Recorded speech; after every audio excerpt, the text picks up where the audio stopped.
Bonsoir et bienvenue à tous. Un seul sujet dans cette édition samedi 21 septembre 2024 à Beaunois. 15 partis de l'opposition politique ivoirienne ont signé un document commun relatif aux réformes électorales et à un dialogue politique avant la très attendue élection présidentielle ivoirienne de 2025. Pour analyser cette actualité pour vous et chez vous, deux consultants. Pluchérik Balé, bonsoir. Bonsoir Sidi. Bonne semaine. Merci. Et Eric Bayala, journaliste, analyste, consultant également. Bonsoir Eric Bayala. Bonsoir Sidik. Alors, 2 mois plus tôt, dans la même ville de Beaunois, le PPACI de Laurent Gbagbo lançait un appel à l'unité de l'opposition. Samedi dernier, le PPACI n'a pas été signataire du document commun de l'opposition politique. Quelle explication donnez-vous, Eric Bayala, et quel sens, bien sûr, à l'absence du PPACI au nombre des signataires de cette déclaration? Mais ce que je vais dire d'abord dans un premier temps, c'est que il me semble que le PPACI a certainement participé à la mise sur pied de cette déclaration commune des groupements et partis politiques, seulement que le PPACI n'a pas été signataire de cette déclaration.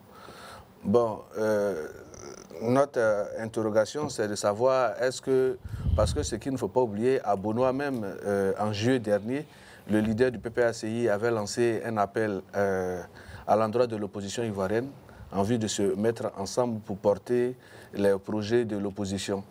Mais jusqu'à présent, mala bona, cet appel n'a pas eu un écho retentissant comme souhaité par le PPACI. Et voilà que les groupements de partis politiques, à l'endroit desquels l'appel avait été lancé, se sont retrouvés à Beaunois, mais pas pour répondre de façon expresse à cet appel du PPACI, mais plutôt pour aborder d'autres questions autour du processus électoral. Est-ce que cela agrée le PPACI? Est-ce que c'est parce que l'opposition ne s'est pas prononcée exactement vis-à-vis de cet appel? Il reste à savoir, mais une chose est sûre, en entendant savoir davantage sur les raisons qui ont motivé le fait que le PPACI n'ait pas signé cette déclaration, il est à croire que déjà, excusez-moi, il y a certainement un schisme qui se pointe à l'horizon, parce que pour avoir été précurseur d'un appel au rassemblement, et puis aujourd'hui, quand il s'agit de formaliser, on n'appose pas sa signature. Bon, il y a des leviers qui nous amènent à nous interroger sur la pertinence, pas de ce refus, mais de cette absence de signature. Bien plus, Chéric Balé, réaction là-dessus. Le PPACI n'est pas signataire de cette déclaration. On se pose beaucoup de questions. Pourquoi? Oui, mais bon, le PPACI est mieux placé pour l'expliquer. Je n'ose pas m'aventurer sur des explications. Je ne maîtrise pas la question. Il y a aussi le choix de Beaunois qui suscite beaucoup de réactions quand on sait que c'est dans cette même ville que le président Laurent Gbagbo avait lancé l'appel à l'unité au sein de l'opposition. Et vu ses relations avec l'ex-première dame Simone Yvette à l'initiative de ces travaux, ça suscite beaucoup de réactions également. Bon, ça aussi, c'est à ceux qui ont choisi Beaunois de dire pourquoi Beaunois. Mais quelle analyse faites-vous? Bon, franchement, aucune analyse.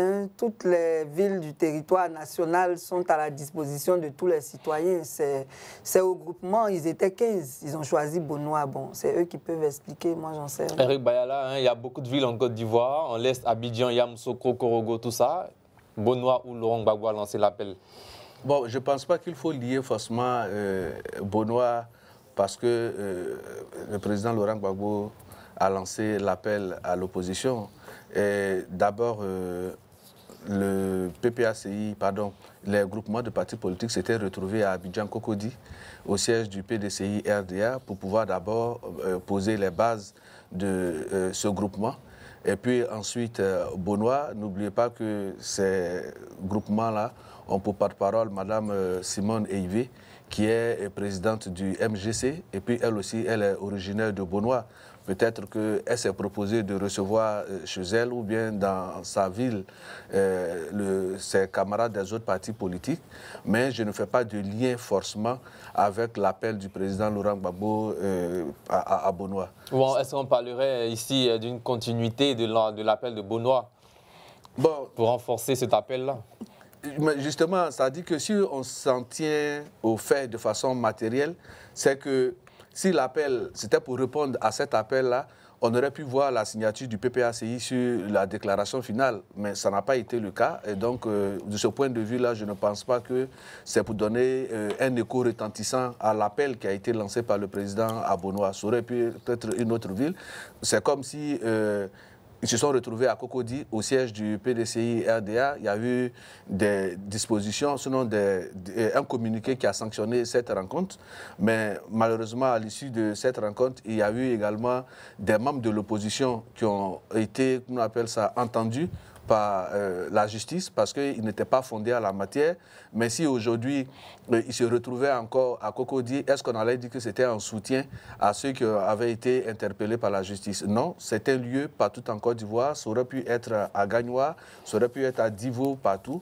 Et, je pense que la question, ce serait intéressant de la poser plutôt aux initiateurs de ce rassemblement. Ils pourront vous donner valablement les raisons qui ont motivé le choix de Bonoa. Bien, avant-dernier point sur la forme, Eric Bayala, il y a l'absence également parmi les signataires du FPI de Pascal Affi-N'Guessan.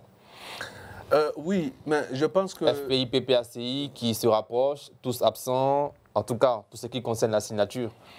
Bon, pour ce que je sais du Front populaire ivoirien du Premier ministre Pascal Affi-N'Guessan, de façon statutaire, il est déjà hors mandat et donc il gère les affaires courantes en attendant le congrès, le prochain congrès du Front populaire ivoirien. Est-ce que, dans sa posture de quelqu'un qui gère les affaires courantes, est-ce qu'il est fondé d'engager au nom du Front populaire ivoirien, j'allais dire,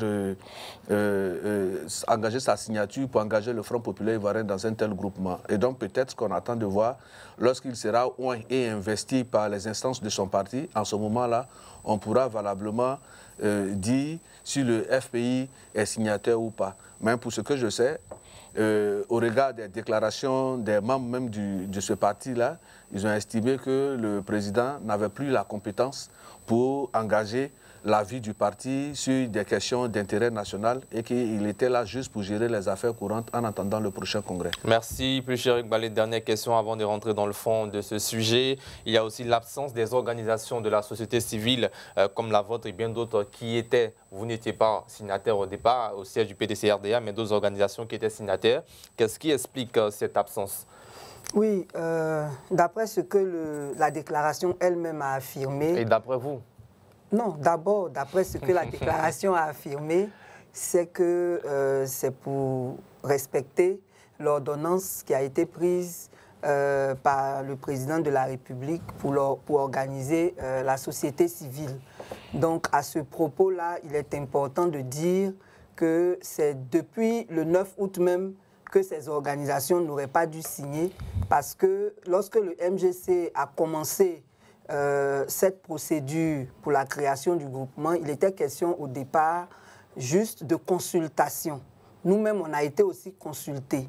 Et donc, on a décidé, tous ceux qui ont été consultés ont participé à l'élaboration de la déclaration du 9 août.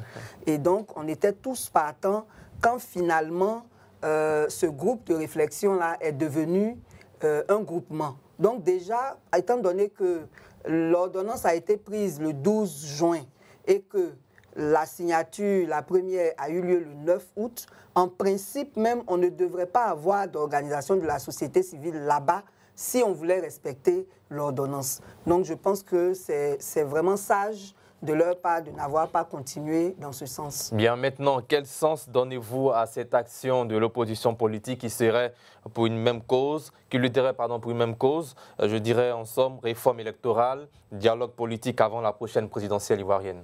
Oui, c'est une très très bonne chose. C'est même nécessaire, étant donné que on sait comment les élections se passent en Côte d'Ivoire et toutes les fois qu'il y a une période électorale qui approche, surtout la présidentielle, on assiste à des alliances. Le RHDP lui-même est un groupement.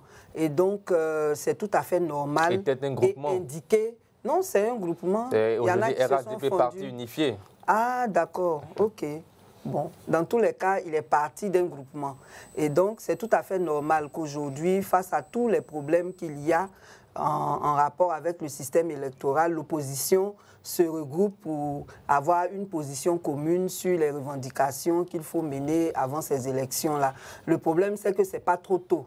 Parce que franchement, on est au nez de 2025 et moi, je pense que ça aurait dû être fait plus tôt pour donner beaucoup de temps aux négociations avant que ça n'arrive. Mais mieux vaut tard que jamais. Et Eric Bayala, à chaque élection revient ce qu'ils ont eux-mêmes nommé l'incapacité de la CEI à se conformer à l'article 6, alinéa 3 du Code électoral, lequel article demande une révision annuelle du fichier électoral afin de tenir compte des mutations intervenues dans le code électoral. Pourquoi c'est toujours à l'approche des élections qu'on trouve que la CEI présente des anomalies sur certains aspects? Bon, je pense qu'il serait intéressant pour vous d'interroger les responsables de la CEI. Ils pourront vous dire valablement pourquoi c'est à cette période-là qu'ils entrevoient de pouvoir faire la révision de la liste électorale. Sinon, pour ce que nous savons, ce que nous pouvons dire sur la question, c'est que à l'orée de chaque élection, il est important de réviser la liste électorale. Qui devait être annuelle. C'est ce que je dis. Ce que dit l'article 6. Du code électoral. Maintenant, pourquoi c'est maintenant que ça se fait? Je ne suis pas fondé à vous le dire parce que je n'en maîtrise pas les rouages. Ce serait intéressant d'avoir les responsables de la CEI sur la question. Ils pourront peut-être valablement vous indiquer les motivations de pourquoi c'est maintenant que ça se fait. Bien, puis Cheikh Balé, est-ce que pour vous, vous avez des réactions là-dessus, sur cet aspect-là? Oui, bien sûr. C'est un problème qui est assez sérieux. Un manque de volonté? Oui, moi je pense parce que d'abord, étant donné que l'article 6 prescrit une révision annuelle, il n'y a plus de débat à se faire là-dessus. Ça devait être comme ça. Et ça devait être dans le calendrier de la CEI, de sorte qu'il n'y ait même pas à le réclamer. Maintenant, ce qui est grave, c'est que le président de la CEI a, dans l'une de ses interventions, dit que désormais, eux, ils feraient ça à cheval sur 2 années, ce qui n'est pas normal. Et donc, il serait indiqué que, d'abord, cette année, on n'a pas encore eu de révision. On nous dit que ça sera avant la fin de l'année, mais la période officielle n'a pas encore été donnée. Donc, il serait indiqué, compte tenu des problèmes que les citoyens ont pour disposer des pièces qui permettent de s'inscrire sur la liste électorale, que cette période même de révision soit exceptionnellement étendue jusqu'à l'approche des élections, c'est-à-dire jusqu'à juin 2025, pour donner le temps à la CEI de gérer le contentieux par rapport à la liste électorale. À défaut, quelle que soit la date à laquelle la révision se fera cette année, il serait bien que l'année prochaine aussi, et avant octobre 2025, on ait encore une autre période de révision électorale pour nous conformer au code électoral. Bien, Eric, la révision électorale annuelle, qu'en dites-vous, 2024, 2025 également, comme dit le code électoral, votre réaction là-dessus? Oui, moi je suis déjà respectueux des normes qui sont prescrites par la loi. Si la loi estime que, sinon dit que chaque année, il doit avoir la révision de la liste électorale, bon, je pense qu'il faut s'en conformer. Maintenant, est-ce que la révision de la liste électorale n'a pas une incidence financière, n'a pas encore peut-être d'autres, n'inclut pas d'autres problèmes techniques qui amènent peut-être l'État à pouvoir être un peu plus regardant, parce qu'il ne faut pas oublier que pour la liste électorale, c'est la mobilisation de plusieurs ressources, des ressources financières, des ressources matérielles, des ressources techniques, et cela peut obérer, si vous voulez, un lourd poids. Est-ce que c'est ce qui manque à la Côte d'Ivoire? Justement, est-ce que la Côte d'Ivoire, comme toutes les autres nations, sont à même de pouvoir dire qu'elle apporte un satisfecit total aux besoins de ses citoyens? Quelle que soit la puissance des États, il y a toujours des non-dits, il y a toujours la recherche de mécanismes pour pouvoir apporter le mieux-être à ses concitoyens. Donc, quelle que soit la performance économique de la Côte d'Ivoire, il y a également des leviers importants, mais il y a également des priorités pour l'État.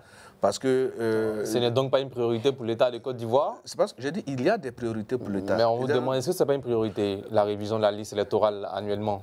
Les élections ne se font pas annuellement. Ah, autant donc modifier le code électoral alors? Les élections ne se font pas annuellement, ça c'est d'abord un point. Mais ce qui est sûr, c'est que chaque année, on a besoin d'avoir des établissements, on a besoin d'avoir des centres de santé, on a besoin d'avoir, à prendre, qu'on appelle en charge des problèmes sociaux. Et je pense que ces questions-là sont plus évidentes. Si on doit les mettre en potence, on ne pourra pas dire que la révision de la liste électorale a une priorité sur les questions de santé. Bien, réaction? Oui, ce n'est pas une question. Il ne faut pas mettre en rapport les élections avec le développement. Aujourd'hui, la révision de la liste électorale est une priorité, étant entendu que la plupart de nos élections débouchent sur des violences. Et c'est ce à quoi on ne veut plus aboutir. Et donc, dans un État moderne, on ne fait pas les choses en naviguant à vue. Ce n'est pas aujourd'hui on a commencé à organiser des élections en Côte d'Ivoire. Donc la CEI, sachant que l'article 6 lui demande de faire une révision annuelle, si elle estime que c'est coûteux, il faut trouver des solutions pour pallier cela, notamment informatiser l'état civil. Parce que si l'état civil était informatisé, il y a des automatismes qui seraient déjà au niveau des listes. On retirerait systématiquement les décédés, on inscrirait systématiquement ceux qui ont 18 ans, ce serait rapide. Donc, quand on n'a pas les moyens, il y a toujours des solutions. Hein? On n'est pas obligé d'aller recruter comme on est en train de le faire actuellement pour réviser une liste, autant entendu que tous les citoyens habitent quelque part, il y a des mairies, il y a des sous-préfectures. Donc moi je pense que c'est une question de volonté politique et si on ne peut pas respecter la loi, on la modifie pour la conformer à ce qu'on peut faire. Bien. Alors, quel impact cette signature qui a eu lieu à Bonoa aura-t-elle sur la classe politique ivoirienne, notamment l'opposition politique?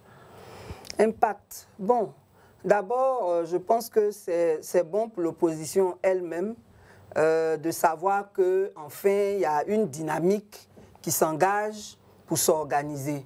Il y a eu l'appel de Bonoa, du PPACI. Il y a cet autre groupement qui est en train de se créer.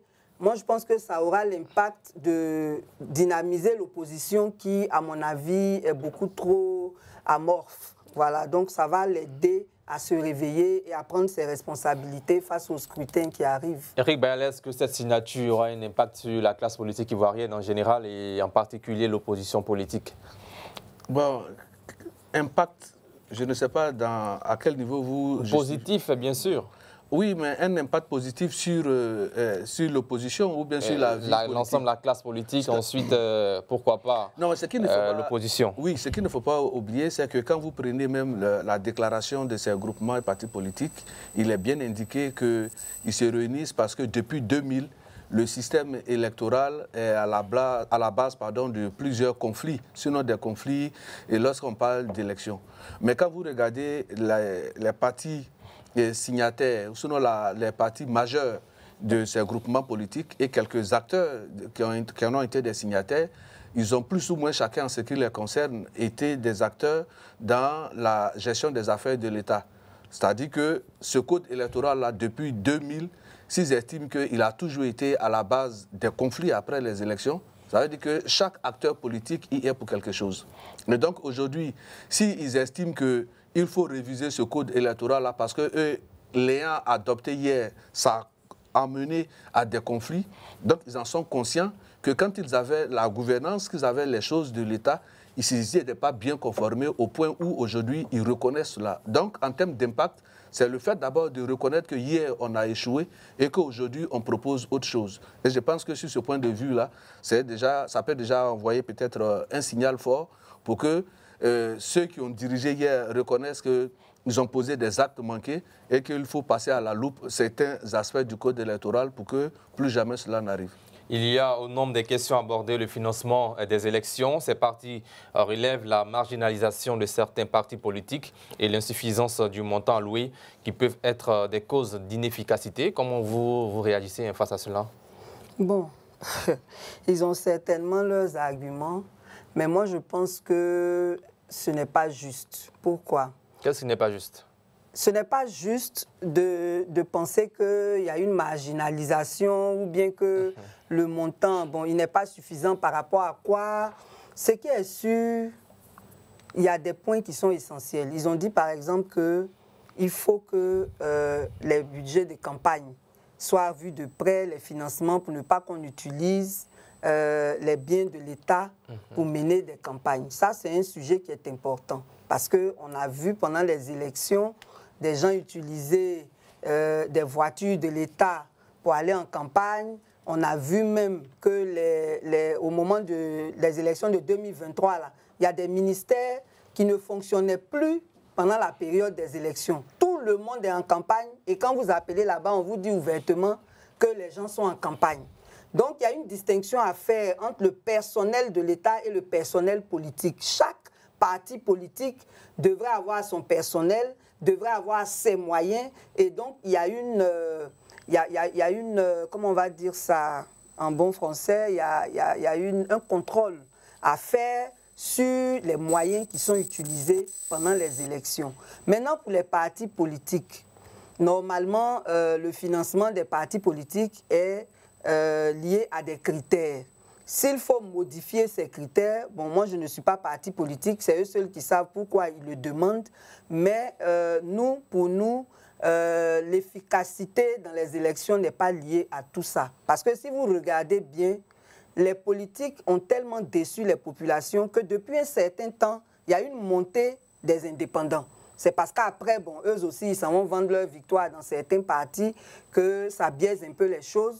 Donc, il y a lieu de se demander, de faire une autocritique pour savoir ce qui fait que les gens, non seulement le taux d'abstention est élevé et il va en s'élevant, mais en plus, on vote beaucoup d'indépendants. Donc, si les politiques veulent être efficaces, il faut qu'ils analysent sans faux fuyant les raisons pour lesquelles les citoyens préfèrent voter les indépendants, les raisons pour lesquelles les citoyens préfèrent ne même plus aller voter du tout. Et moi, je pense que c'est là-bas qu'ils trouveront les vraies solutions. Bien, Éric Bayalar, il révèle la marginalisation de certains partis politiques et l'insuffisance du montant alloué qui peuvent être des causes d'inefficacité des partis. Vos réactions là-dessus? Mais on ne crée pas un parti politique parce qu'on attend que l'État vous donne les moyens pour vous déployer. On crée un parti politique parce qu'on a une conviction, on a un idéal, on a un projet de société qu'on veut partager avec la population. Et quand vous créez un parti politique et puis vous attendez que l'État vous apporte les moyens pour vous faire connaître, je pense que ça ne fait pas sérieux.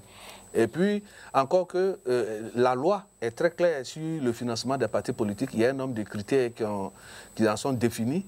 Et il faut respecter ces critères-là. Donc si vous ne respectez pas les critères parce que vous êtes parti politique et que l'État doit systématiquement vous venir en aide à travers un appui financier, mais je pense que ça ne fait pas sérieux. Dans un récent sondage au niveau du ministère de l'Intérieur, la Côte d'Ivoire avait plus de 256 partis politiques. Et ça dit qu'il suffit simplement de constituer vos statuts, d'avoir un manifeste, d'aller le déposer au ministère de l'Intérieur et de dire que je suis parti politique. Pendant que vous n'êtes même pas capable de réunir des gens autour d'une cabine téléphonique. Et donc, tout cela, on doit pouvoir apporter un financement parce que ce sont des partis politiques. Je pense qu'on ne s'en sortirait pas. Bien. Alors, il y a aussi une autre question, le défaut de plafonnement des dépenses de campagne qui sont, selon ces partis politiques, des sources d'injustice notoires. Non, le défaut de plafonnement, peut-être que tout à l'heure dans son intervention, Mme Balé disait qu'il fallait faire le distinguo entre tout ce qui appartient à l'État, donc qui appartient à tous les citoyens, et le matériel, si vous voulez, la logistique de chaque pays, et pardon, de chaque parti politique. Je pense bien que ce n'est pas lié pour ces partis. Il s'agit ici de faire un plafonnement pour les élections, les campagnes. C'est-à-dire, je dis n'importe quoi. On dit pour la campagne présidentielle en Côte d'Ivoire, budget, en tout cas, maximum 2 milliards de francs CFA par parti politique. C'est des sommes à ne pas excéder afin de permettre aux partis d'avoir les mêmes chances. Non, parce qu'une campagne électorale, c'est la période où chaque parti politique se vend le mieux, se rapproche de son électorat et va vendre plus ou moins son image en vue de créer une adhésion à son programme. Et pour ce faire, chaque parti politique a des cadres qui portent la campagne de leur leader, chacun en ce qui le concerne dans sa localité. Et donc, arriver à un plafonnement pour demander 2 milliards pour que chaque parti politique puisse s'en servir pour faire la campagne à l'élection présidentielle, je ne pense pas que ça soit intéressant. Parce qu'une chose est sûre, une chose est certaine, il s'agit là de l'élection présidentielle. On ne parle pas d'une élection de chef de classe, encore moins d'un chef de village. On parle de quelqu'un qui va porter la Côte d'Ivoire, qui est aujourd'hui un pays essentiel en Afrique de l'Ouest, en Afrique et dans le monde. Et donc celui qui doit pouvoir porter doit avoir un certain nombre d'atouts, un certain nombre de profils. Ce n'est pas une scène où on vient exhiber toute plaisanterie idéologique pour pouvoir dire qu'il faut qu'on arrive à plafonner pour que même celui-même qui est sorti de nulle part, qui se réclame être un homme politique, donc il va déposer sa candidature, on doit pouvoir lui donner les moyens d'aller faire sa campagne. Dans les élections précédentes, encore, on a vu des candidats qui sont allés déposer leur, qu'on appelle ça, leur candidature à la CEI et ils n'étaient pas capables de remplir l'ensemble des conditions. Et donc, ceux-là aussi, il faut qu'on dise à ceux-là et à tous ceux qui ont des candidatures sérieuses, qui sont portés par des partis politiques organisés, qu'il faut donner 2 milliards à tout le monde pour pouvoir aller à une élection présidentielle. Non, chacun met la chance de son côté, mais il faut, je suis d'accord qu'on doit pouvoir faire la part des choses. Quand on est parti au pouvoir et qu'on est candidat à l'élection présidentielle, il faut se servir exclusivement de la logistique de son parti et laisser les moyens de l'État de côté. Pour ça, je suis d'accord. Mais pour un plafonnement, je ne pense pas que ce soit vraiment indiqué parce que ça va être la scène de tout et de rien. Bien, puis Éric Balé, faut-il en tout cas plafonner les dépenses des campagnes en Côte d'Ivoire? Absolument. Si on est dans une démocratie, on doit pouvoir à tout moment, dans toutes les décisions, prendre en compte le critère de l'égalité, qui est très, très important. Il ne faut pas déséquilibrer les choses. Et en Afrique, chez nous ici, malheureusement, il y a beaucoup d'amalgames qui se font entre l'État et le parti au pouvoir. Et ça, ce n'est pas lié au RHDP seulement. Heureusement, tous les partis ont gouverné ici, en tout cas les principaux, et on sait comment ça se passe. Et on voit très bien que les gens confondent les moyens de l'État avec les moyens de leur parti. En plafonnant le budget des élections, on permet de mettre les candidats sur le même pied d'égalité et ça ne va plus favoriser les achats de conscience. Ça va faire que chaque candidat va vraiment se mettre dans son rôle, qui est celui de séduire l'électorat avec son projet de société, avec son programme de gouvernement, de sorte que les citoyens puissent choisir vraiment sans être influencés par une certaine corruption qui se fait pendant les campagnes. On a vu, il y a des localités comme Tia-Salé, quand le député Assalé Timoko raconte son expérience, c'est quand même ahurissant de voir qu'on aille investir des milliards dans une petite localité comme ça, rien que pour gagner un indépendant et on arrive même à un échec à la fin. C'est vraiment dommage. Donc moi, je pense que le plafonnement des élections, là, ça permet, des budgets de campagne permettent d'éradiquer les achats de conscience et de mettre les candidats sur le même pied d'égalité vis-à-vis des électeurs. Éric Bayala, il y a la question de l'achat des consciences qui revient à chaque fois. Réaction là-dessus? Non, mais justement, je voulais d'abord même lui opposer l'exemple qu'elle-même elle a eu à prendre en ce qui concerne la commune de Tia-Salé, où il s'est dit qu'il y a eu face aux députés indépendants, la mobilisation de plusieurs ressources, mais au final, qui a gagné les élections? Je pense que si tant est-il que ce sont les moyens qui font gagner les élections, je ne pense pas que le candidat indépendant aurait pu les emporter. Une chose est sûre, une élection, c'est un rendez-vous entre un homme et ses populations. C'est ce que vous avez, les rapports que vous avez eus avec cette population pendant un certain nombre d'années, ce sont ces rapports-là qui sont sanctionnés dans les élections. Il ne suffit pas d'attendre peut-être la période électorale et puis venir avec des sacs d'argent, penser que la population va pouvoir vous suivre. Ça, on n'est plus dans les années 1900 ou bien dans les années 1960. Nous sommes précisément en 2024, nous sommes dans le 21e siècle et donc les mentalités ont changé. L'argent ne fait pas aujourd'hui forcément un électorat. Parce que si l'argent faisait un électorat, si je voudrais m'appuyer sur le témoignage qu'a rendu Mme Balé, je ne suis pas sûr que M. Assalé Timoko serait le député maire de Tia-Salé. Donc c'est pour dire que tout n'est pas argent, mais il faut que les candidats aient des équations personnelles qui puissent les rapprocher davantage avec leurs électeurs pour que ces électeurs-là, en reconnaissance, puissent leur donner leur suffrage. C'est de ça qu'il s'agit. Les signataires ont encore affirmé leur désaccord vis-à-vis du processus électoral tel qu'engagé en Côte d'Ivoire. Actuellement, l'opération de révision de la liste électorale prévue pour un mois n'est pas du goût de l'opposition politique. Éric Bayala, votre commentaire là-dessus? Oui, la révision de la liste électorale prévue pour un mois n'est pas du goût des partis politiques. C'est normal, ils sont dans leur rôle.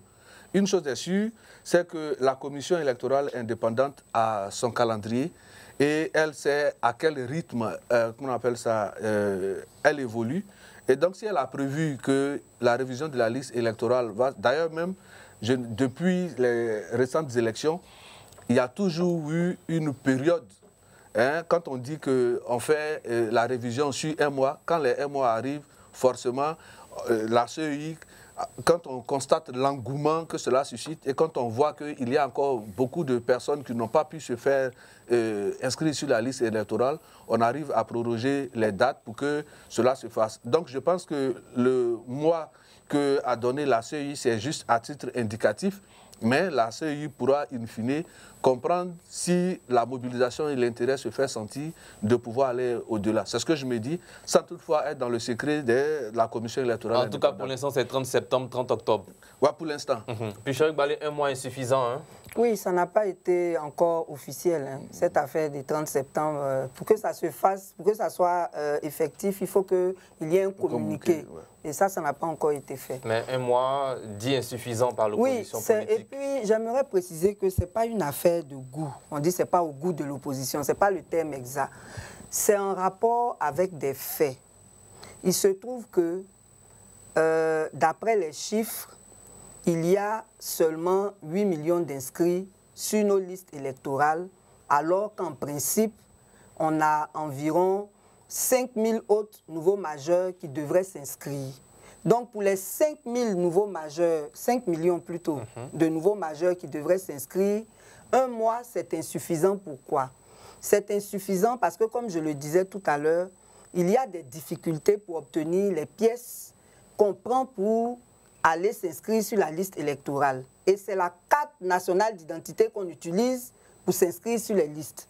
Pour avoir la carte nationale d'identité, il faut avoir un extrait de naissance, il faut avoir un certificat de nationalité. Tout ça, ce n'est pas gratuit.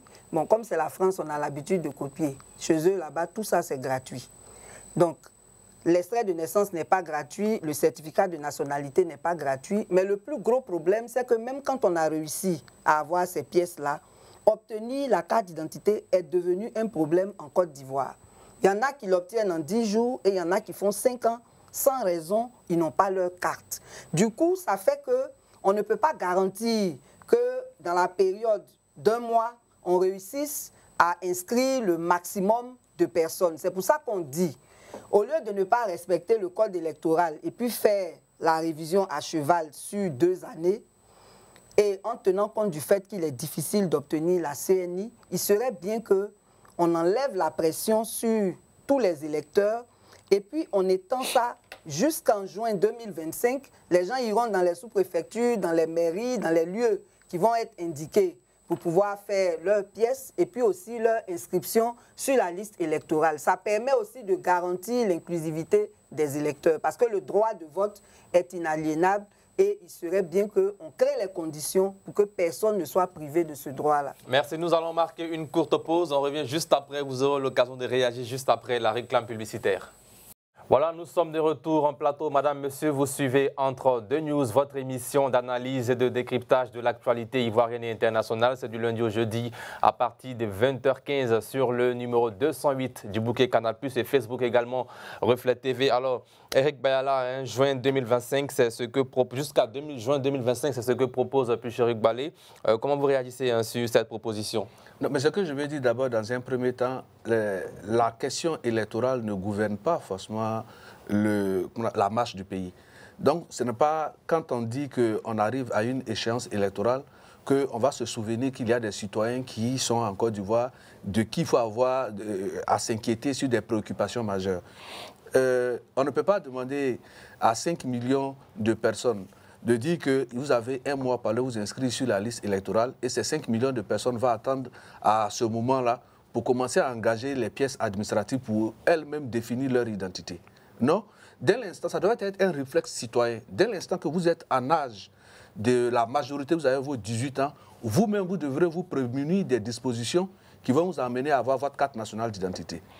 Mais on attend forcément à la veille des élections pour se rendre compte de sa citoyenneté, pour dire non, il faut qu'on ait d'abord la carte nationale d'identité, laquelle carte est difficile à obtenir.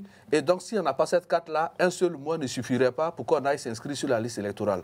Pour ma part, si chaque citoyen avait ce réflexe-là de dire, dès l'instant où je suis considéré comme majeur, je dois prendre les dispositions pour avoir ma pièce nationale d'identité. Mais si vous avez votre pièce d'identité, pour aller vous inscrire sur la liste électorale, ça dépendra des moyens logistiques que va déployer la CEI et le maillage du territoire. C'est-à-dire que si on rapproche les agents de la CEI le plus près possible de tous les citoyens pour éviter qu'il y ait de longues distances à parcourir pour aller se faire enregistrer sur la liste électorale. D'ailleurs, même pour ce faire, on ne demandera pas aux citoyens de se déplacer par aller forcément dans un lieu de vote, mais on pourrait peut-être le faire comme il y a le recensement de la population, où on déploie les agents vers les ménages pour que les citoyens puissent s'inscrire sur la liste électorale. Donc si les gens avaient pris des prédispositions pour se munir, sinon pour avoir les pièces nationales d'identité, même si on dit qu'en 2 semaines pour la révision de la liste électorale, il n'y aurait pas eu de problème. Mais il ne faut pas attendre quand on dit... Parce que quand on lance la révision de la liste électorale, ça ne veut pas dire que c'est la période pour avoir sa carte nationale d'identité. Donc il y a un amalgame qu'il faut éviter et je pense que tous les partis politiques de l'opposition doivent pouvoir se saisir de cette occasion-là pour sensibiliser les populations, pour dire qu'on ne fait pas sa pièce d'identité à l'orée d'une élection électorale, qu'on appelle d'une élection. Il faut d'abord disposer de sa pièce administrative parce qu'elle nous permet de nous affirmer en tant que citoyens. Parce que la nationalité même, c'est le lien juridique qui lie un individu, si vous voulez, à un État. Et donc, pour pouvoir prouver votre situation juridique, il est important que vous ayez une pièce nationale d'identité. On ne va pas attendre qu'on dise que les élections sont en 2025 et c'est maintenant en 2025 que chacun va chercher à avoir une pièce nationale d'identité. Donc, je pense que c'est un argument fallacieux. M. Bayala ne suit pas l'actualité des citoyens ivoiriens. La carte d'identité n'est pas une pièce qui est élaborée seulement pour des élections. C'est une pièce administrative. Et en plus de la carte d'identité, on avait l'attestation d'identité. Malheureusement, ils ont supprimé l'attestation d'identité sans avoir rendu fluide le processus d'acquisition de la pièce d'identité. Ce qui fait qu'aujourd'hui où nous parlons, il y a des gens qui ont des problèmes pour aller passer des concours parce qu'ils n'ont pas leur carte d'identité et l'attestation d'identité a été supprimée. Il y a des gens qui ont des problèmes pour ouvrir un compte bancaire parce que pour le compte bancaire, on n'accepte pas le récépissé de la CNI, mais l'attestation d'identité aussi n'existe plus. Donc, ce n'est pas un problème qui est lié aux élections. On dit seulement que par rapport aux élections, étant donné qu'il est difficile d'obtenir la CNI, il faudrait trouver une formule qui permette à tous les citoyens de pouvoir, le moment venu, exercer leur droit de vote. Sinon, c'est une pièce administrative qu'on utilise dans la vie de tous les jours. Malheureusement, en Côte d'Ivoire, il est difficile d'en disposer. C'est de ça qu'on parle. Mais justement, ça n'a rien à voir avec les élections seulement. Non, justement, c'est ce que peut-être que vous n'avez pas perçu la profondeur de mes propos. Je ne suis pas en train de nier que ce n'est pas une pièce, ce n'est un document administratif. Bien au contraire, mais il est difficile à obtenir. C'est de ça qu'on parle. Non, à partir du moment où il est difficile à obtenir et que c'est une pièce qui est nécessaire pour aller voter, on pose le problème et on cherche la solution la meilleure pour permettre que sans pression, au lieu d'encadrer cela dans 1 mois, alors qu'on ne peut même pas délivrer une carte d'identité. Mais ce n'est pas la CEI qui délivre les cartes d'identité. Je n'ai pas dit que c'est la CEI, mais c'est la CEI qui décide de la période en accord avec le gouvernement. C'est pour ça qu'on dit qu'elle n'est pas indépendante. Ce n'est même pas elle qui décide. C'est le gouvernement qui dit à la CEI à quelle période on doit faire la révision de la liste électorale. Ce que nous disons, c'est que l'ONESI ne délivre pas les cartes dans des délais raisonnables.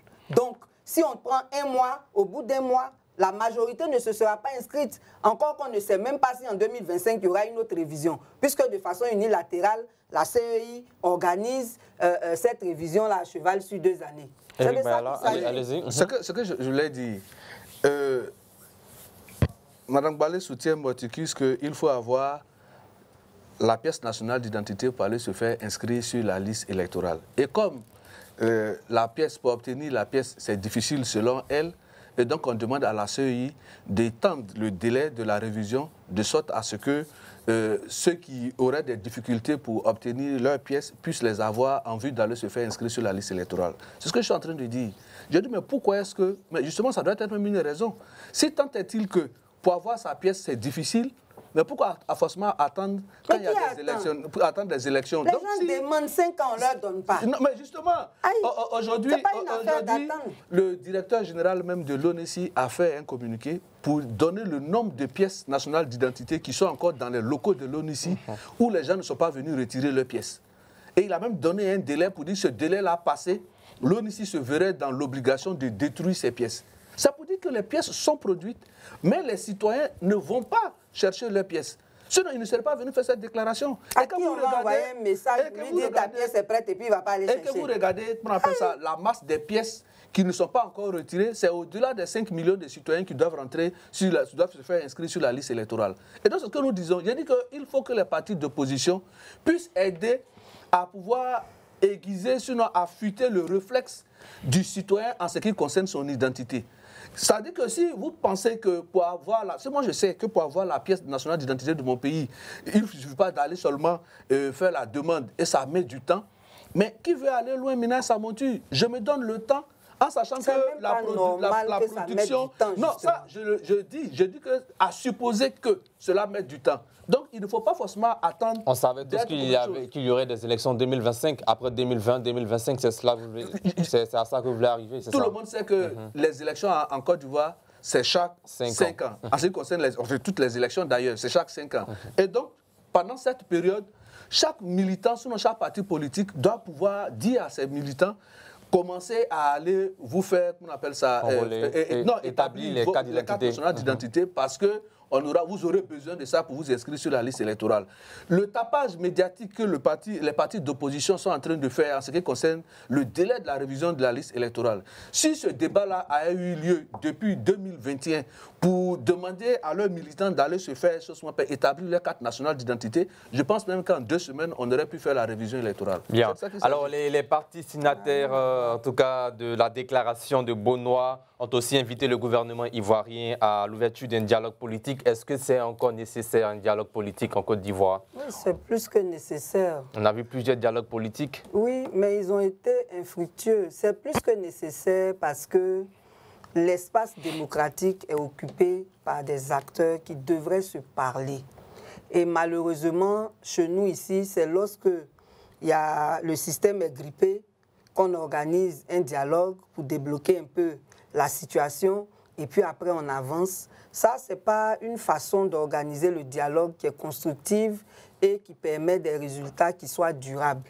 Normalement, même ce dialogue aurait dû être demandé depuis l'année passée. Étant entendu qu'il y a beaucoup de problèmes par rapport au système électoral, la discussion devait être engagée depuis même 2023 pour permettre d'évacuer toutes ces questions-là, de sorte que quand on arrive en 2025, on se concentre sur les élections. Malheureusement, nous sommes en septembre 2024 et on en est encore à demander ce dialogue-là. Et c'est bien que l'opposition prenne l'initiative de demander parce qu'habituellement, ce n'est pas l'opposition qui demande. Il y a un problème qui se pose. Par exemple, si on prend l'exemple de l'arrêt de la Cour africaine des droits de l'homme et des peuples qui a demandé le 18 novembre 2016 qu'on fasse la réforme de la CEI. On a attendu la veille des élections pour engager le dialogue sur cette réforme. Et ça a donné quoi? On a eu une recomposition au lieu d'une réforme.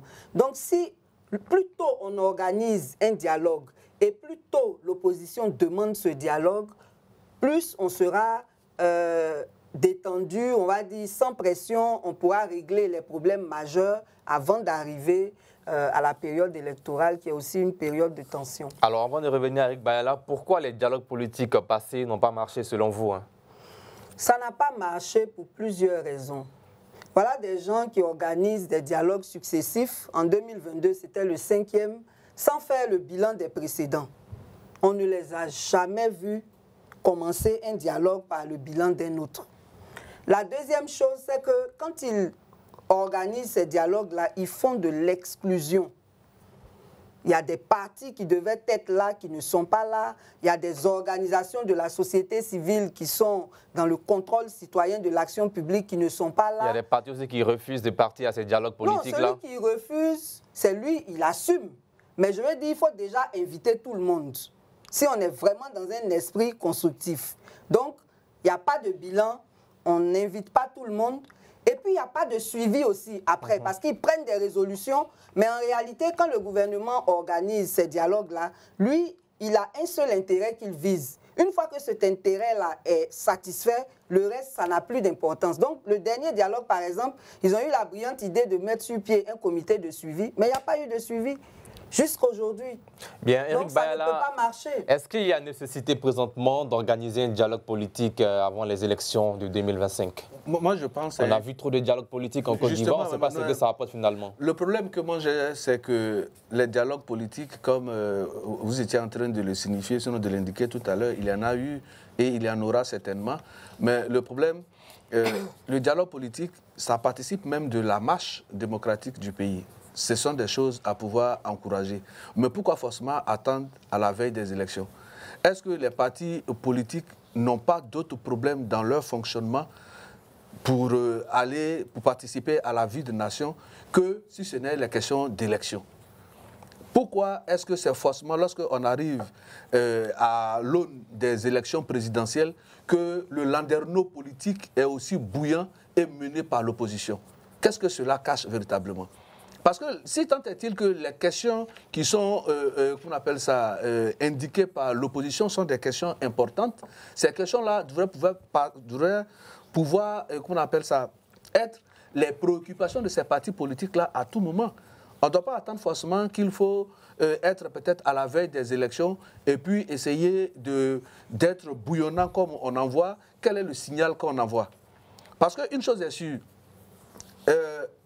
la calmie dans un pays dépend plus de l'opposition que du parti au pouvoir. Parce que le parti au pouvoir a pour lui de gérer les affaires de l'État, mais en prenant en compte les propositions des partis d'opposition. Les partis d'opposition, eux aussi, ils ont un devoir vis-à-vis des citoyens. Si aujourd'hui, ils sont en train de demander, il y a certains parmi eux qui reçoivent le financement de l'État. Mais qu'est-ce qu'ils font de ce financement-là? Quel est j'allais dire, la plus-value qu'ils apportent dans la vie des populations en ayant reçu cet appui de l'État? Donc il ne faut pas forcément attendre quand on arrive à des élections et puis dire que non, il faut forcément un dialogue, on appelle ça un dialogue politique. Le dialogue politique doit se tenir à tout moment pour pouvoir peut-être demander au parti au pouvoir pour dire, bon, nous pensons que vous avez adressé telle politique et cette politique-là, au regard d'un certain nombre de mécanismes, on pense qu'il faut aller faire comme ça ou bien faire des propositions pour qu'on sente cette dynamique d'action de tout ce qui est parti politique pour accompagner la nation. Et puis quand on va à un parti politique, on l'a dit, si les financements des partis politiques obéissent à un critère, mais pour être convoqué à la table, sinon au dialogue du parti politique, il ne suffit pas de brandir un récépissé et puis dire que je suis parti politique, donc on doit me convoquer à participer au dialogue politique. Si tel est le cas, je ne suis pas sûr qu'une année même aurait suffi pour qu'on ait un dialogue politique parce que ça allait être un rendez-vous de tout. Alors, ce n'est pas de ça qu'il s'agit. Il y a des partis politiques majeurs, reconnus comme tels, exerçant leur activité et auprès des populations, ils ont une bonne audience. On sait qu'avec ces partis politiques-là, si quelque chose est arrêté, ça peut amener l'adhésion des masses pour pouvoir, comment on appelle ça, impulser le développement. Merci Eric Bayala. Oui, je pense que M. Bayala n'a pas dû suivre toute l'actualité parce que depuis 2022, si vous allez regarder tous les discours du président Henri Konan Bédié, paix à son âme, il a demandé un dialogue national inclusif sincère. Depuis 2022 qu'il demande cela. En fait, nous avons affaire à un pouvoir qui est sourd aux appels et de l'opposition et de la société civile. Non seulement il est sourd à ces appels, mais il prend en plus des décisions même qui restreignent davantage l'espace civique. Alors qu'en démocratie, on se parle. On se parle et c'est de ces dialogues-là que sortent ce qui est le mieux pour le peuple. Et c'est important aussi de souligner à M. Bayala que ce n'est pas une affaire de parti politique. Il s'agit de quelque chose de plus important que les partis politiques. Nous sommes dans un environnement où la réconciliation n'est pas effective. Nous sommes dans un environnement où il n'y a pas de dialogue entre le parti au pouvoir et l'opposition, entre le parti au pouvoir et la société civile sur des questions importantes qui sont déterminantes pour notre pays. Il ne faut pas oublier que la plupart de nos crises ont été électorales. Donc c'est tout à fait normal qu'à l'approche d'élections, si on veut éviter des violences, si on veut éviter que les mêmes causes produisent les mêmes effets, on s'asseye en toute responsabilité pour échanger sur les points d'achoppement de sorte qu'on les évacue avant les élections. Donc, il y a beaucoup de questions d'intérêt national qui vont consolider même la paix et le développement, mais c'est le pouvoir qui a les leviers. Aujourd'hui, là, l'opposition ne peut pas se lever pour dire qu'elle va rassembler tout le monde. Certains viendront, d'autres ne viendront pas. Vous le voyez à ces différents appels qui ont été lancés. La société civile aussi souhaite que ce dialogue se tienne, mais elle n'a pas les leviers pour le faire. Il n'y a que le pouvoir qui a cette capacité et les compétences de pouvoir réunir tout le monde autour d'un dialogue qui est tout à fait nécessaire pour que la Côte d'Ivoire sorte de ce cycle de violence électorale. Eric Bayala, donc, il ne faut pas limiter ça à des partis politiques. Il s'agit du pays, il s'agit de la paix. Le dialogue politique est plus que nécessaire. Est-ce que vous partagez cet avis?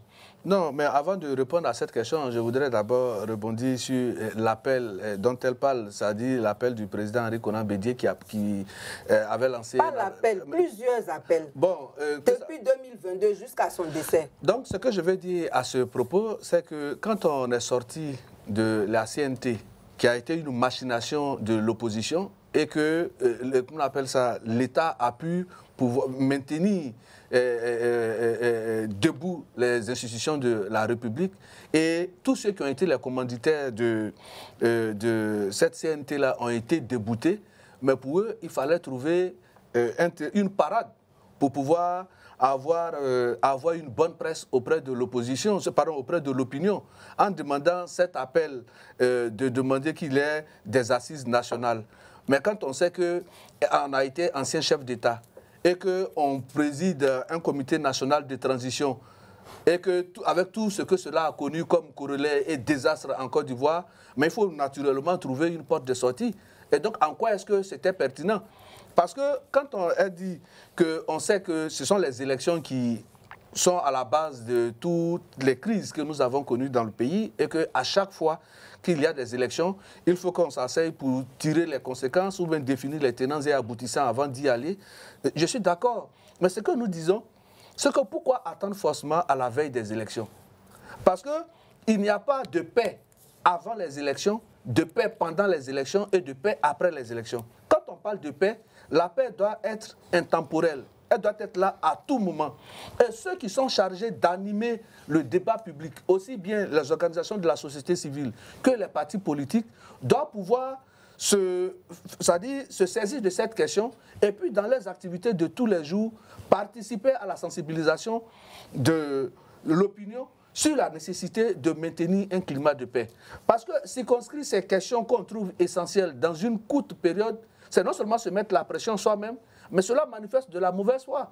Parce que le calendrier qu'on a pour pouvoir dire qu'on appelle à ce qu'il y ait des réformes, des assises nationales, un dialogue politique pour qu'il y ait des élections à apaiser, on a l'impression que c'est le pouvoir qui ne l'entend pas, mais le calendrier de l'opposition n'est pas le calendrier du pouvoir. Bien, alors, le groupement des partis politiques signataires de la déclaration de Bonois se sont engagés à poursuivre leur collaboration pour la préparation des mémorandums communs et consensuels sur les réformes électorales qui servira de base de leur proposition à l'occasion du dialogue politique tant souhaité. Quelle lecture faites-vous de cette démarche-là?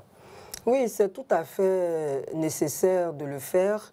Mais avant, j'aimerais préciser quelque chose. Souvent, quand on parle dans les débats, les gens parlent du CNT comme s'il n'y avait pas eu de rébellion avant ça. Ce n'est pas pour ça qu'on ne doit pas avancer dans le débat politique. Ceux qui sont derrière la rébellion, là, tout le monde les connaît. Il y a eu aussi des gens derrière la CNT. Mais tout ça, c'est des Ivoiriens qui, à un moment donné, ont pris de mauvaises décisions. Ça n'empêche pas qu'on puisse avancer dans le débat. Et en termes de demande de dialogue, mieux vaut tard que jamais. Voilà. Donc, si l'opposition veut faire un mémorandum par rapport à ces questions-là, c'est bien. Mais moi, je pense qu'il faut aller à l'essentiel. C'est quoi l'essentiel? Justement, j'en arrive. L'essentiel, c'est d'abord même de réformer la CEI. Parce que c'est l'organe qui organise les élections. Et nous, société civile, quand on parle de réforme de la CEI, on parle du retrait des politiques de cette CEI-là. Parce que tous les politiques n'y sont pas représentés et chacun cherche à tirer la couverture sur lui. C'est pour ça qu'on assiste à des scènes où on déchire les résultats, où, bon... Vous voulez donc que la société civile au sein de la CEI? Oui, uniquement, mais sur appel à candidature. C'est-à-dire que les politiques en sortent. Et on a vu en 2000, c'est quelqu'un de la société civile qui était président de la CNE, à l'époque on disait CNE, malgré un militaire au pouvoir, il a proclamé les résultats comme il se devait. Et donc, quand les politiques sont là-bas, ça gangrène la CEI, il faut qu'ils en sortent. Ça, vraiment, c'est important. Et donc, à partir du moment où on n'a pas assez de temps pour aller à ces élections-là, il faut aller à l'essentiel. Comment on fait la révision de la liste électorale pour que tous les citoyens bénéficient de leur droit de vote? Comment on fait pour éviter les conflits liés aux candidatures? Donc, l'inclusivité des candidatures, là, c'est important. Et puis, comment on fait pour être sûr que les élections s'organisent comme il se doit? Pour nous, il faut changer la CEI. Il faut aussi changer même le Conseil constitutionnel. Bien, il y a eu également la question du découpage électoral qui causerait problème selon ces partis de l'opposition politique. Qu'est-ce qui ne marche pas, en tout cas au sein du découpage électoral de la Côte d'Ivoire? Est-ce qu'il y a un problème à ce niveau? Vous voulez réagir? Oui, bien sûr. Le découpage électoral est important quand il s'agit des législatives, puisque il y a le nombre de postes de députés est lié à ce découpage-là. Et il se trouve que il y a deux critères qui prévalent dans ce découpage. Il y a la démographie et puis il y a les superficies des circonscriptions. Normalement, à partir du moment où c'est les citoyens qui votent, l'espace ne devrait pas avoir un pourcentage prépondérant dans le choix, dans le découpage électoral. Ça devait se faire selon la densité de la population, à notre avis. Donc, évidemment, c'est important que ce soit révisé parce qu'il y a de grands espaces sur certains territoires où il n'y a pas suffisamment d'habitants et là-bas, ils ont plus de députés que des zones qui sont plus peuplées. Donc, il y a un déséquilibre évident. C'est les citoyens qui votent, c'est en fonction du nombre de citoyens qu'on devrait faire le découpage. Eric Baala, vous voulez réagir là-dessus? Oui, en ce qui concerne le découpage électoral, je pense que le découpage électoral, en termes même de la création de communes, en termes de création de circonscriptions, tout et tout, depuis l'avènement du RHDP, si ma mémoire est bonne, il n'y a seulement que 4 nouvelles communes qui ont été créées. Les communes de Ndouzi, de Atigouakro, de Gbeleban et d'Assini Mafia. À part ces 4 nouvelles communes créées, tout le reste résulte de l'héritage du découpage électoral du système du président qu'on appelle Laurent Gbagbo. Et donc, ce découpage électoral-là, sur lequel actuellement la CEI travaille, n'a pas connu une transformation, sinon une incidence majeure suite à la volonté du RHDP. Voilà, même si, et puis le découpage, si tant est-il que ce sont les populations, parce que le discours que les gens tiennent, c'est que les partis qui sont favorables peut-être aux partis au pouvoir ont plus de représentants à l'Assemblée nationale que dans les zones où on a les autres partis d'opposition. Mais c'est un argument qui est faux, parce que si tant est-il que chacun devrait gagner les élections dans son bastion. Aujourd'hui, la quasi-totalité de tous les sièges électoraux, qu'on appelle ça, de la ville, selon du département de Gagnoa, ne seraient pas dans la main du pouvoir. C'est comme aussi, il y a certaines localités où certains membres de l'opposition ont pu avoir également des élus. Donc le problème, c'est de vendre au mieux son programme pour aller séduire les populations. Donc, Merci. Si la question du découpage, pour moi, il n'y a vraiment pas de problème à ce niveau. Merci. Rapidement, nous sommes pris par le temps. Dernière question, c'est que la question d'une candidature au sein du groupement n'est pas à l'ordre du jour. Comment vous réagissez sur cette démarche des partis de l'opposition politique? Avant de répondre à cette question, je voudrais préciser quelque chose qui est très important. On a 30 secondes pour terminer. Monsieur Bayala dit que le découpage actuel a été fait sous le président Laurent Gbagbo. Ce n'est pas vrai, il faut le préciser. Avant 2020, il y a eu un nouveau découpage électoral. Et ça, ce n'était pas le président Gbagbo qui était au pouvoir. Je veux juste le préciser. Bien, au cas où ça lui aurait échappé. Bien, répondez maintenant à la question. Oui, cette histoire de candidature-là, franchement, pour nous qui sommes de la société civile, ce n'est pas important que le président Ouattara fasse un 4e mandat, que l'opposition se réunisse autour d'un candidat. Ce n'est pas ça qui est important. Eux-mêmes, ils analyseront s'il le faut ou pas désigner un candidat autour duquel ils vont se réunir. Nous, on veut que les conditions d'organisation des élections soient suffisamment transparentes pour que le choix du citoyen soit respecté. Merci. Éric Bayala, 30 secondes réaction sur la même question. Le choix d'un candidat n'est pas à l'ordre du jour dans ce groupement des partis de l'opposition politique ivoirienne. Je suis pas... en ce qui concerne le choix d'un candidat unique, par exemple pour représenter l'opposition, je pense que je ne suis pas signataire de la déclaration des partis politiques qui se sont retrouvés à Beaunois pour pouvoir penser à cela. Mais une chose est sûre, c'est que ça ne peut pas être abordé pour la simple raison qu'ils sont dans ce groupement chacun avec ses intérêts personnels. Ils sont dans ce groupement parce que ce que l'un recherche, ce n'est pas forcément ce que l'autre veut. Et donc, pour aborder la question d'avoir un seul candidat ne peut pas être à l'ordre du jour.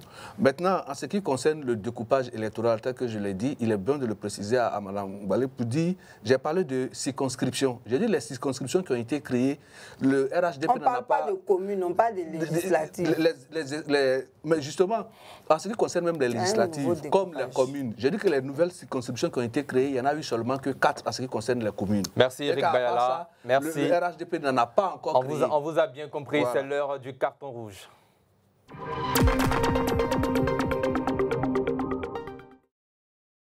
Carton rouge, le premier carton de cette semaine, c'est avec Pulcher Éric Balé. Je voudrais donner un carton rouge au gouvernement par rapport à la façon dont les déplacements sont organisés. Ici à Abidjan, on a eu une vingtaine de déguerpissements sans mesure d'accompagnement et maintenant ça se déporte à l'intérieur du pays avec ce qui se passe au niveau du parc national de la Maraoué. Si le parc national est occupé, c'est parce que le gouvernement n'a pas fait son travail. Parce qu'en principe, dans un parc, on ne devrait avoir aucune occupation humaine. Comment se fait-il qu'il y ait des villages et des campements au sein d'un parc avec même des écoles sans que la responsabilité du gouvernement ne soit engagée? Quand c'est comme ça, là, le gouvernement devrait être assez honnête pour organiser les populations de sorte à les sortir du parc avec des mesures d'accompagnement et non en pleine année scolaire, il y a eu des blessés, il y a eu des morts. Vraiment, carton rouge au gouvernement. Ce n'est pas de cette manière qu'on est censé traiter les populations et faire le développement. Merci. Éric Bayala, réaction ou question sur ce carton rouge? Non, ce que je veux dire, si dans un parc national, comme Mme Balé l'a dit, il y a eu des villages et il y a eu des campements, des écoles, des campements, il y a fait une bonne population, je ne suis pas sûr que le gouvernement précédent échappe également à cette analyse. Donc c'est pour venir corriger les erreurs du gouvernement précédent que le gouvernement actuel a décidé donc de prendre ses responsabilités pour faire rétablir l'ordre et donner son lustre d'antan à ce parc national. Bien, maintenant votre carton rouge, 45 secondes. Mon carton rouge, je vais le donner à la primature. La primature est la tutelle du comité d'organisation de la CAN. Et jusqu'à présent, nous ne comprenons pas pourquoi les prestataires de la CAN, il y a encore une dette que le COCAN doit encore à des prestataires, notamment au groupement des éditeurs de presse. Et malgré la relance de ces prestataires-là, la tutelle qui est la primature reste encore silencieuse sur cette question. On sait qu'en novembre, ça sera la dissolution du COCAN. Et si le COCAN, jusqu'à aujourd'hui, n'arrive pas à éponger ses dettes vis-à-vis des prestataires, à qui iront ces prestataires-là une fois que le COCAN sera dissous. Donc nous lançons un appel à la primature, qui est la tutelle, pour qu'elle puisse réagir sur cette question. Merci. On dira à marteler Éric Bayala, c'est un carton rouge qui revient de temps en temps. Puis Éric Bayala, réaction là-dessus? Oui, c'est un carton rouge qui est tout à fait approprié parce qu'effectivement, il n'y a pas que les éditeurs de presse. Il y a des gens qui ont loué leur véhicule pendant la CAN, ils ne sont pas encore payés. Il y a certains dont les contrats sont finis, on n'a pas encore payé leurs droits. En tout cas, il y a beaucoup de problèmes. Il vaut mieux les régler le plus tôt possible. Maintenant, le chiffre du jour.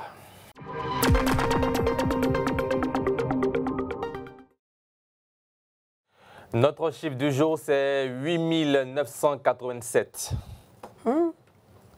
8987. Non. Alors, le chiffre du jour, jusqu'à fin 2024, la Haute Autorité pour la bonne gouvernance avait enregistré 8987 déclarations des patrimoines sur un total de 10 393 assujettis, soit un taux de 86,5% en nette progression par rapport aux 83% enregistrés en décembre 2023. L'annonce a été faite le 19 septembre dernier par Epiphane Zorobi-Balo, le président de la Haute Autorité pour la bonne gouvernance, lors de la présentation des actions menées par son institution dans le cadre de la moralisation de la vie publique et la répression face aux acteurs de fraude et corruption en Côte d'Ivoire devant la presse nationale. Réaction là-dessus, plus Éric Balé. Bon. La haute autorité, la même, vraiment. C'est quand même une bonne action qui est menée afin de déclarer les patrimoines. Oui, mais bon, je pense qu'elle devrait avoir une stratégie pour faire en sorte même qu'on n'en soit pas à se plaindre qu'il y ait des gens encore qui n'aient pas encore déclaré leur patrimoine. Ça devrait se faire avant même que les gens ne prennent fonction, à mon avis. Donc, je pense que la haute autorité elle-même doit réviser sa façon de travailler pour être plus efficace parce qu'il y a vraiment beaucoup de domaines où on l'attend, on ne la voit pas. Et là, par rapport à ces déclarations de patrimoine, je pense que si on exige que les gens déclarent leur patrimoine avant de prendre fonction, on n'en sera pas à ce résultat. Éric Bayala, c'est une belle proposition, déclarer ses patrimoines avant de prendre fonction. Oui, ça se fait déjà. C'est-à-dire que dès l'instant où vous êtes nommé, vous, avant de prendre votre fonction, vous êtes tenu de déclarer votre patrimoine. Mais pourquoi encore nous sommes à ce niveau? Et lorsque vous en sortez également, on évalue pour pouvoir voir également, en fonction du patrimoine que vous avez déclaré en rentrant, par rapport à votre revenu, qu'est-ce que vous avez pu avoir. Tout ça, c'est pour lutter contre la corruption. Et je pense que c'est une rupture dans les habitudes, donc une rupture dans la fréquence. Nous en sommes à 86%. Et bien avant ça, il n'y avait pas d'autorité en charge de ces questions-là pour appeler les hauts fonctionnaires de la République pour pouvoir déclarer leurs biens. Et si aujourd'hui ça se fait et que nous sommes à 86%, je pense que c'est un acte à encourager, de sorte à ce que les 14 autres pourcents qui restent puissent vraiment suivre le process et puissent se conformer à la loi. Merci Éric Bayala, merci plus Éric Balé. C'est la fin de cette émission. Rendez-vous dans quelques jours avec vous pour d'autres émissions. Chers téléspectateurs, vous avez rendez-vous demain à 20h15 sur les antennes de Reflet TV et rediffusion de cette émission demain à partir de 10h15. Dans cette émission, nous avions parlé des partis de l'opposition politique, 15 partis politiques qui ont signé un document commun relatif aux réformes électorales en Côte d'Ivoire. Merci de l'avoir suivi. Portez-vous bien, que Dieu veille sur vous. À demain et bonsoir.